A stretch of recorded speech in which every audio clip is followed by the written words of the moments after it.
आज हम यहाँ पर जो बैठे हुए हैं वो किसी एक शख्सियत के दर्द और फिक्र के नतीजे में बैठे हुए हैं। रमज़ानुल मुबारक के महीने में सुबह वो साथी और उनकी टीम निकलती थी, शाम को घर आकर इफ्तारी करते थे, गांव गांव की मुलाकात करते थे। मैं वो साथी को हमने मुख्तसर बात करने के लिए कहा, मगर वो मना कर रहे हैं। फिर भी मैं उनसे दरख्वास्त करता हूँ कि वो हमारे इस बुनियाद के बानी, हमारे इस कैंपस के बानी और हमारे इस पूरी बिरादरी की फिक्र को ओढ़ने वाले, दर्द रखने वाले हमारे मुस्तफ़ा भाई उमतिया फिरोजपुरा, जिनके लिए मैं एक शेर कहूँगा, शाम दर शाम जलेंगे तेरी यादों के चिराग, शाम दर शाम जलेंगे तेरी यादों के चिराग, नस्ल दर नस्ल तेरा दर्द नुमाया होगा।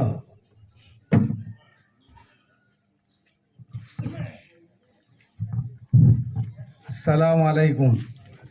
બધું જેટલું કહેવાનું હતું એટલું મૌલાના અયુબ સાહેબ કીધું, મૌલાના અબ્દુલ કુદ્દુસ સાહેબ કીધું, અશરફભાઈ કીધું, અને લાસ્ટમાં વધ્યું હતું એ ઇંગ્લિશ ભાષાના અંદર ડૉક્ટર સાહેબે કીધું પૂરું.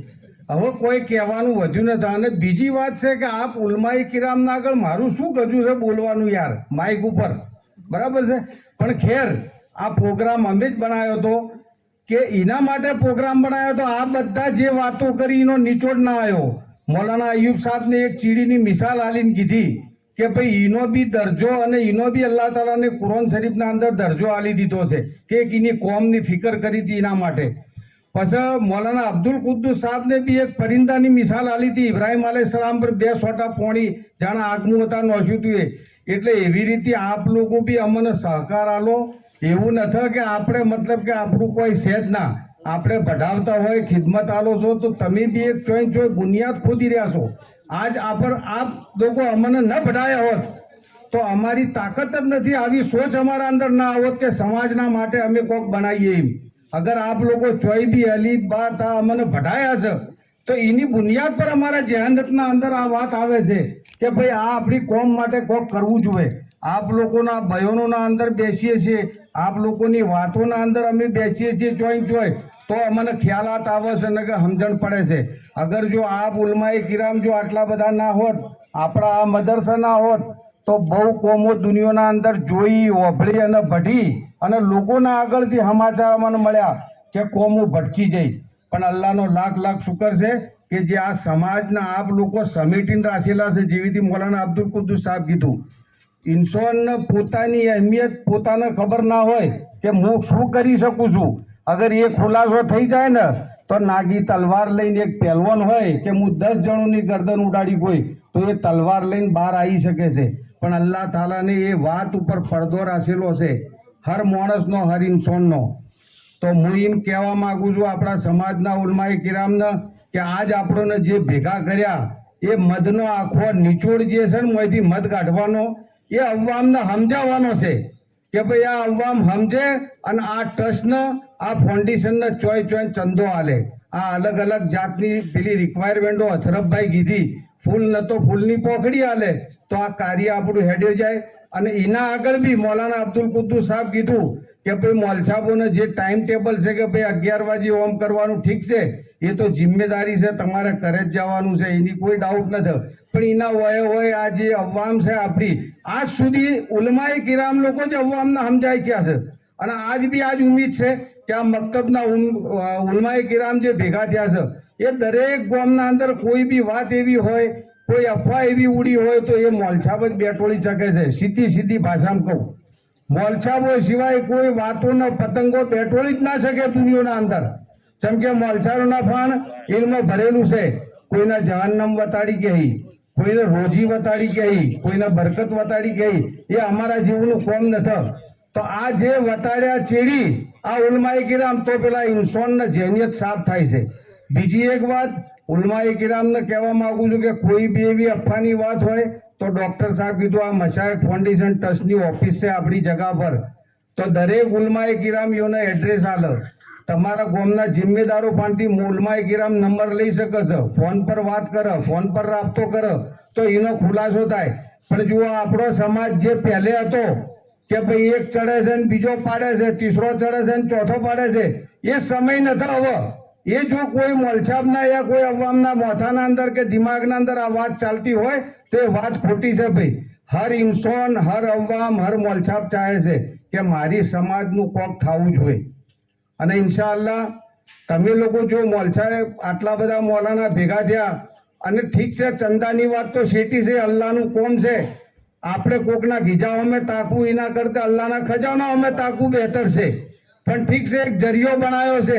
જેવી રીતે કે ભાઈ આપ લોકો બયાન કરો છો, અમે વાપર્યું છે કે ભાઈ જેટલા નબી બન્યા આજ સુધી દુનિયાના અંદર બધા બકરીઓ ચારી છે, તાણે એ ચઈ જોન વજૂદના અંદર આવે છે. એ રીતે અમે બી આ જહાલત બધી ઊભી થયેલી છે. પણ આપ લોકોનો જો આ જહાલતના સપોર્ટ હશે અને ટેકો હશે તો ઇન્શાઅલ્લાહ આ જહાલત મુદી મોયથી હીરા નીકળશે. એના માટે રિક્વેસ્ટ કરી અને તમામ ઉલમાએ કિરામને કહેવા માંગુ છું કે ભાઈ ચોય ગોમના અંદર કોઈ વાત એવી હોય યા કોઈ ચંદાવાળા હોય તો એને કહો કે આ મશાયખ ફાઉન્ડેશન ટ્રસ્ટ આપણું છે, આવવાવાળી આપણી નસલોનું છે અને એનો કોમ આવશે. ઠીક છે, હું એક વાત કહેવા માંગુ છું આ મંચ ઉપરથી કે મને જે 12 મહિના અલ્લાહ તાલાને આ કોમથી શેટો રાખ્યો હતો એ ઠીક ખેર દવાઓના અંદર તાકાત નથી, પણ આપ લોકોની દુઆઓના અંદર તાકાત છે. એ દુઆઓથી હાજો થઈ અને ફેર આ કોમના અંદર જોડાઈ ગયો તો અલ્લાહને કોઈક અલગ જ મંજૂર છે.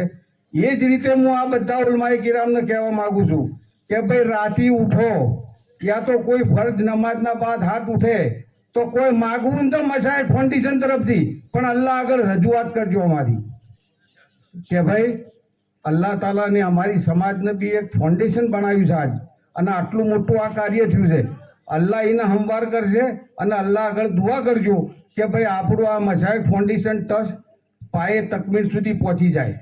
અને કોઈ ખોટા વિવાદ, કોઈ ખોટી વાતો ડૉક્ટર સાહેબ એક ટૂંકના અંદર કહી ગયા તમને બધોયને, તમને શું મને કહી ગયા એ કહેવા નહીં આવ્યું. ડૉક્ટર સાહેબનું કહેવું કે ગેબી સલાહોના પોટલા મોથે લઈને મત આવો, આ મશાયખ ફાઉન્ડેશન ટ્રસ્ટના ઉપર મત થોપો એમ કહી જાય.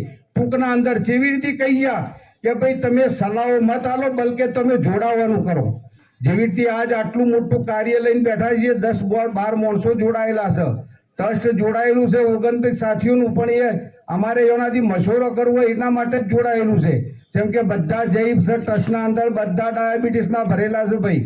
એવું નથી કે આ ટ્રસ્ટ બી એકદમ ઉજળા મોથાથી ભરાયેલું છે. આ ટ્રસ્ટ જે તે જમાનાના જે વખત પર 3 વાર મોડ 2 વાર મોડ બનાવવામાં આવ્યું હતું એના દાડે નક્કી થયેલું છે કે ઉજળા સમાજમાંથી ઉજળો હીરો નીકળશે, એને કોર્ટમાં ફિટ કરવામાં આવશે. અને જે જઈબ છે એ તો બિચારા આટલા ટ્રસ્ટમાં જોડોના આટલી સહયોગ કરી એના બાદ છે ને આ ઉજુમના અંદર આવ્યું. અગર આ ટ્રસ્ટ અને આ સમાજ આ ના બનાવ્યું હોત તો હજી સુધી જમીનો જ રોકતા હોત. આજ જે એવીએસ કેમ્પસના માલિકોને આપણને જમીન આલી છે એ આ ટ્રસ્ટને જોઈને નથી આલી, આ સમાજને જોઈને આલેલી છે. એટલે હું સમાજના હર ફંડથી અને ખાસ ઉલમાએ કિરામથી કહેવા માંગુ છું કે આપ લોકો દુઆઓ બી કરજો અને અવામનું ચોય જહેનિયત ખરાબ હોય તો એ જહેનિયત બી સાફ કરજો. હજી એક નવી અફવા હેડે છે એનો ખુલાસો અશરફભાઈ કર્યો પણ ટૂંકમું કર્યો. લોબુ નથી પડતું, લોબુ નથી પડતું એટલે લોબુ નથી. અરે બાવા એવું નથી, અશરફભાઈને ટૂંકમું કહી દીધું કે શોર્ટ ટાઈમમાં 3 કિલોમીટરનો બ્રિજ આપણા વગર ઉતરશે ઇન્શાઅલ્લાહ. એના માટે બી આપ લોકો દુઆ કરજો. એટલે આ બધી અફવાઓ છોડો ભાઈ. લોબુ તો અમદાવાદે હોયથી ઘણું છે, આપણે રિશ્તેદાર હોય તો મુંબઈ હોયથી ઘણું લોબુ છે, આપણે ઈલાજો માટે ભટકીએ છીએ કણે. તો આપણું આ શું ખોટું છે ભાઈ? ઠીક છે ભાઈ. અને દુઆનું ખાસ યાદ રાખજો, તમામ મહેમાન દુઆના બાદ છે ને ગાધા વગર જાજો મત હો ભાઈ. અસ્સલામ વાલેકુમ.